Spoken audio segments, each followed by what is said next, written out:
तो आयुर्वेद में कहा जाता है कि हर खाने के एलिमेंट में एक अपनी एक एनर्जी होती है जी जी, जिसको बोलते हैं एसेंस होती है, और वो एसेंस आपके मन को प्रभाव करती है, आपके अस्तित्व को प्रभाव करती है। हेलो हाय नमस्कार, मेरा नाम है प्रिया और हेल्थ 9 में आपका बहुत बहुत स्वागत है।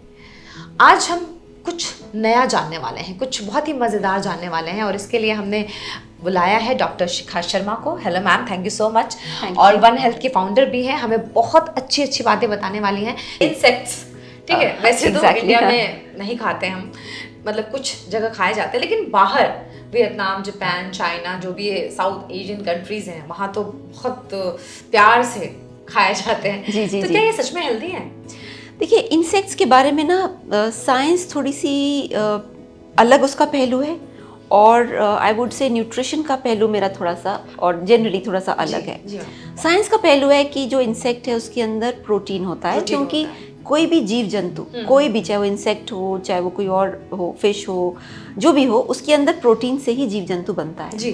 तो साइंटिस्ट का मानना है कि क्योंकि उसमें प्रोटीन है और वो बहुत सस्ती चीज़ है, तो ऐसे देश जहाँ पे गरीबी है या जिसमें आपको नहीं मिलते प्रोटीन का कोई ज़्यादा सोर्स नहीं है, तो इंसेक्ट्स खाने में कोई बुराई नहीं है, खा लेनी चाहिए। और काफ़ी जैसे देशों में आपने मेंशन किया, वो ट्रेडिशनली खाते भी हैं। बट अगर आप दूसरा एंगल देखें आयुर्वेद का, तो आयुर्वेद में कहा जाता है कि हर खाने के एलिमेंट में एक अपनी एक एनर्जी होती है, जी जी, जिसको बोलते हैं एसेंस होती है, और वो एसेंस आपके मन को प्रभाव करती है, आपके अस्तित्व को प्रभाव करती है। जैसे कि फॉर एग्जांपल, अगर आप रेड मीट काफ़ी खाते हैं तो आप में उत्तेजना बढ़ती है। बिल्कुल सही बात है, क्योंकि तासीर गर्म होती है, तासीर गर्म होती है, उत्तेजित रहते हैं। तामसिक भोजन, हाँ, तो ये तो हो गया राजसिक। हाँ, और राजसिक इसीलिए ज़्यादातर वॉरियर्स को, राजाओं को खाने के लिए कहा जाता था, बिकॉज उनको राजसिक रहना है, उनको उत्तेजित और उनको वॉर में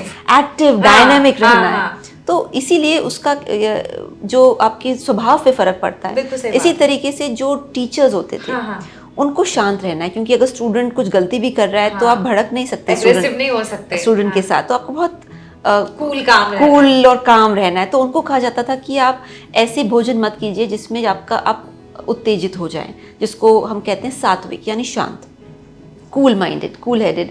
तो इसीलिए उनको ये सारे फूड्स कहते थे कि आप दूध लीजिए, दही लीजिए प्रोटीन के लिए, आप फल सब्जी। इनफैक्ट उनको मना किया जाता था कि आप ज़्यादा स्पाइसी भी मत खाइए, क्योंकि स्पाइसी भी राजसिक है। तो इसलिए अचार ये सब नहीं खाते थे वो। अच्छा। अब तीसरा है तामसिक। अब अगर हम तामसिक पुराने ज़माने में देखें तो वो खराब खाना, यानी रखा हुआ खाना। अच्छा। बट आज के समय में वो है प्रोसेस्ड फूड। हाँ। तो प्रोसेस्ड फूड बहुत क्लियरली तामसिक कैटेगरी में आता है। तो तामसिक फूड का मतलब होता है कि जो आपको डल करे, आप में बीमारियां लाए, आपको आपकी जो रियल वाइटैलिटी है, लाइफ एनर्जी है, उसको भी डल करे, तो वो तामसिक की परिभाषा थी कि आपको डल बनाए। तो वही प्रोसेस्ड फूड में है, वो तामसिक फूड है। जी, thank you ma'am, thank you so much. Thank you so much. आपने बहुत ही इजीली सब समझा दिया। अगर आपको हमारा वीडियो पसंद आया है, लाइक शेयर कमेंट जरूर कीजिएगा, और अगले वीडियो में मैम से क्या जानना चाहते हैं ये भी जरूर बताइएगा। तब तक के लिए टाटा।